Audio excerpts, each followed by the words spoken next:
Walang buwang ang bulag sa gabinete na ito!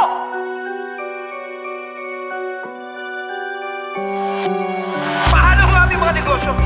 Kapag nakapaglaban kami, babagsak ang ekonomiya. Paano namin mapapakain ang aming mga pamilya? Negosyo o kalayaan? Bayan o sarili, pumili ka! Mabuhay Pilipinas, anong yaman meron ka? Pinagnasahan ng ilan, lintik naman ang kakapal ng muka. Nahamakin ng mahal ko sinilangan ng aking mga buto upang ganap na maging epektibong halaman. Maghahandog ng lunas at gamot, umiinda na si Juan, sino nga bang mananagot? Mga pangakong hinagilap taon na ang lumipas ay nalimot binaon. Anong galing yung masihugas? Mga planadong tatapor, mahanip kong pakikinggan. Dadamayan daw, bakit tayo ang napagripan ng mga dayuhan na napiling itayo ang kanilang winawagawin na bandera sa ating malawak na karagatan. Para pangustisya ay malabong mapasa kamay.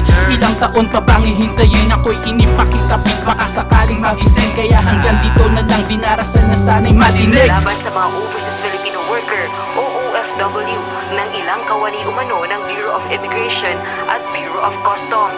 Ang korupsyon po ngayon sa Pilipinas ay nagiging endemic. Ang korupsyon po ngayon sa Pilipinas ay nagiging parang fashion. Becomes a fad.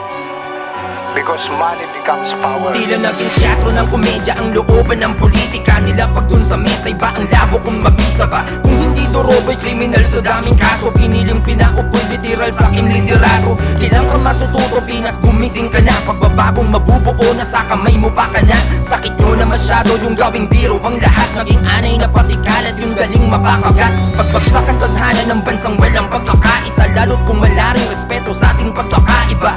Believe in a save, we breed in a cage. They keep us as slaves, just until we breed on our ways.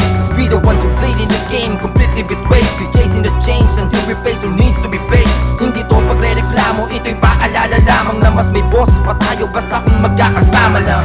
Magiging isang bansa man tayo, kailangan natin ng isang radikal na pagbabago. Mga kapatid, mayroon tayong mas malaking kaway kaysa mga Amerikano. Ang ating sarili.